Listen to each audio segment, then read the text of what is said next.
Halo semua, saya Florentina Stompo sebagai pemateri pertama. Pengertian bisnis global. Bisnis global adalah aktivitas ekonomi yang melibatkan transaksi atau operasi bisnis yang melampaui batas negara. Kegiatan ini mencakup berbagai aspek seperti perdagangan barang dan jasa, investasi lintas negara, hingga pengelolaan operasi di berbagai pasar internasional. Pengertian menurut para ahli. Yang pertama, Charles W. L. Hill tahun 2014. Dalam bukunya Global Business Today, Hill mendefinisikan bisnis global sebagai aktivitas bisnis yang terorganisasi secara internasional untuk menciptakan nilai tambah melalui pengelolaan sumber daya di berbagai negara. Yang kedua yaitu Daniel Schreiber dan Sullivan tahun 2013. Bisnis global melibatkan strategi untuk mengintegrasikan aktivitas perusahaan di berbagai negara guna memperoleh sinergi yang lebih besar di pasar internasional. Selanjutnya, kita akan membahas karakteristik dan tujuan bisnis global. Yang pertama, karakteristik bisnis global. Operasi multinasional, yaitu perusahaan menjalankan aktivitas bisnis di negara atau lebih. Yang kedua, pengaruh faktor eksternal, yang dimana artinya kegiatan bisnis dipengaruhi oleh faktor politik, hukum, sosial budaya, ekonomi, dan teknologi dari berbagai negara. Tiga, yaitu perbedaan nilai tukar mata uang, di mana artinya bisnis global harus menghadapi fluktuasi kurs yang dapat mempengaruhi biaya dan pendapatan.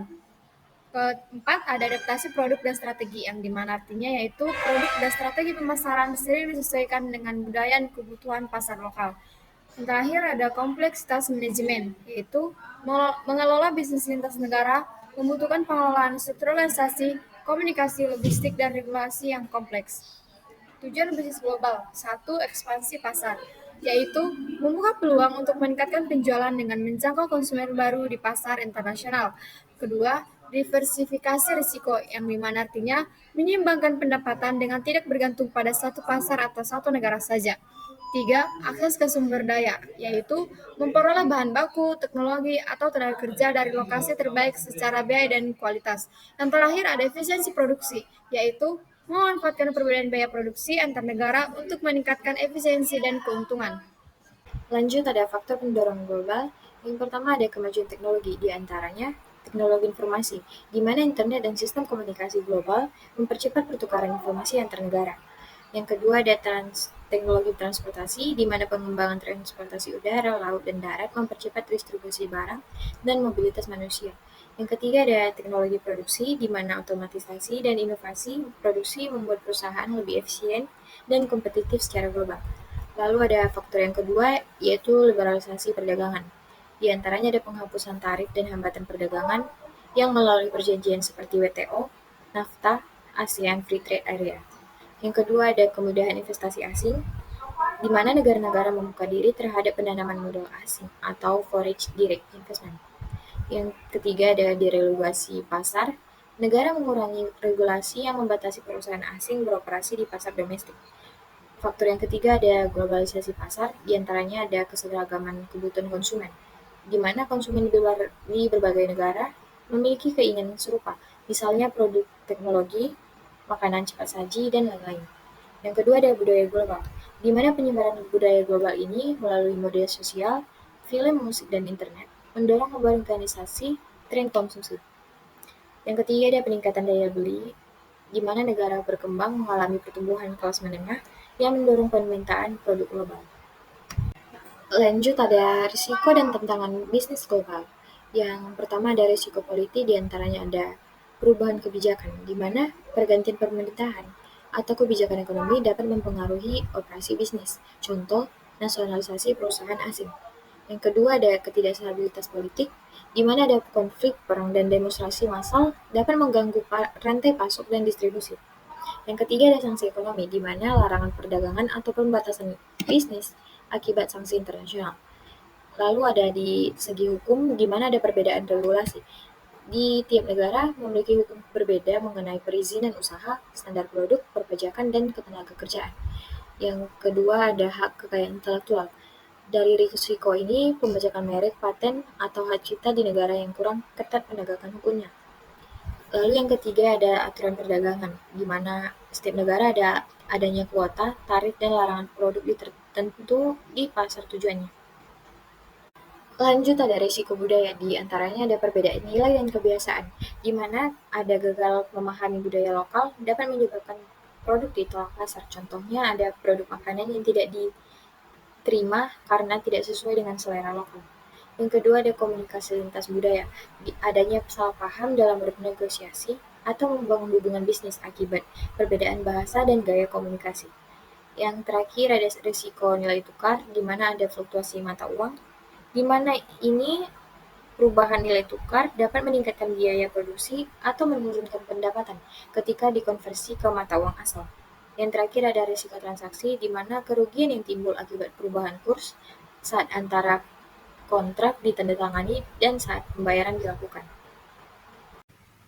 Nah, baiklah, selanjutnya saya Nabila Panjaitan akan menjelaskan tentang strategi menghadapi tantangan bisnis global. Nah, yang pertama yaitu adaptasi produk dan strategi pasar.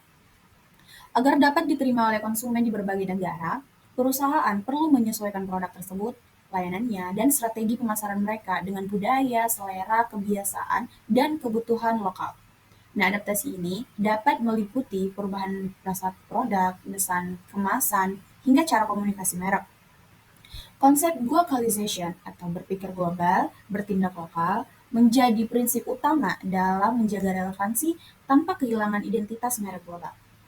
Nah, contohnya yaitu ada McDonald's yang menawarkan menu lokal mereka seperti McSpicy Penner di India dan Teriyaki Burger di Jepang. Nah, yang kedua ada manajemen risiko global.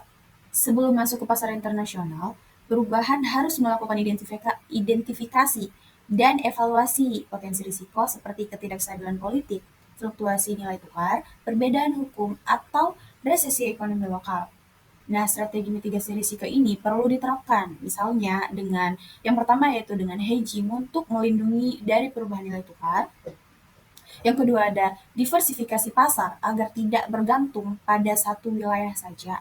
Yang ketiga yaitu mengadakan perjanjian proteksi investasi dengan pemerintah setempat. Dan yang terakhir adalah dengan pendekatan proaktif. Nah, perusahaan dapat meminimalisir dampak kerugian yang mungkin akan terjadi. Kemudian yang ketiga yaitu penguatan tata kelola dan kepatuhan. Mematuhi hukum lokal dan menerapkan tata kelola perusahaan yang baik dapat menjadi kunci agar bisnis global berjalan dengan lancar. Perusahaan harus memahami perbedaan regulasi terkait perpajakan, tenaga kerja, perlindungan konsumen, dan lingkungan di setiap negaranya. Nah, selain itu, membangun budaya etika bisnis global seperti transparansi, anti korupsi, dan penghormatan terhadap hak asasi manusia, yang mana itu dapat memperkuat reputasi dan mencegah adanya timbulnya masalah hukum di masa depan. Yang terakhir yaitu pengembangan sumber daya manusia global. Keberhasilan di pasar internasional juga dapat bergantung pada karyawan yang memiliki kompetensi global. Perusahaan perlu melatih sumber daya manusia mereka dalam keterampilan lintas budaya, bahasa asing, adaptasi bisnis di lingkungan global, kemudian memberdayakan talenta lokal untuk posisi manajerial yang dapat meningkatkan pemahaman pasar sekaligus memperkuat loyalitas perusahaan di negara tersebut. Dan yang terakhir yaitu program pertukaran karyawan antar negara juga dapat membantu membangun pemimpin yang memiliki wawasan global. Nah, di sini terdapat contoh kasus yang mana kami mengambil dari platform Starbucks. Yang pertama yaitu ekspansi global dengan penyesuaian lokalnya. Nah, Starbucks ini berhasil mengembangkan jaringan gerai di lebih dari 80 negara dengan mengadaptasi produknya agar sesuai dengan selera dari orang lokal atau orang sekitarnya. Yang mana rinciannya yaitu dalam penyesuaian menu, Starbucks ini menawarkan produk unik di masing-masing negara seperti matcha latte di Jepang, kemudian ada red bean frappuccino di Cina, dan pandan cake di Indonesia. Nah, keunggulan ini merupakan adaptasi yang memungkinkan Starbucks untuk mempertahankan identitas globalnya sambil menarik konsumen lokal dengan produk-produk dan pengalaman yang relevan dengan budaya mereka. Nah, yang kedua yaitu dalam strategi kemitraan dan aliansinya. Starbucks ini menggunakan model kemitraan strategis untuk mempercepat ekspansi dan mengurangi hambatan masuk ke pasar internasional. Adapun di sini pendapat dari Francis dan Joint Ventures, yang mana di beberapa negara seperti China dan India, Starbucks bermitra dengan perusahaan lokal melalui joint venture untuk memahami lebih dalam mengenai regulasi dan preferensi pasar. Kemudian mereka ada bekerja sama dengan platform digital. Nah, di Cina, Starbucks menjalin kemitraan dengan Alibaba untuk mengembangkan platform mereka dalam pengiriman online, sehingga hal ini dapat memperluas jangkauan mereka ke dalam pasar. Nah, keunggulan ini yang akan memberikan akses kepada Starbucks ke jaringan distribusi yang lebih luas dan pemahaman yang lebih baik terhadap preferensi lokal yang akan membantu mereka berhasil di pasar yang sangat kompetitif. Yang terakhir adalah kesimpulan, bahwa untuk mencapai kesuksesan dalam bisnis global, perusahaan perlu menggabungkan beberapa strategi kunci. Pertama, adaptasi lokal menjadi penting agar produk dan layanan ditawarkan relevan dengan budaya dan preferensi lokal tanpa mengorbankan identitas global merek. Kedua, manajemen risiko yang cermat adalah kunci, terutama dalam menghadapi tantangan yang muncul dari perbedaan politik, ekonomi, dan regulasi di berbagai negara. Perusahaan juga perlu membangun kemitraan strategis dengan perusahaan lokal untuk mempercepat penetrasi pasar dan meminimalisir hambatan operasional.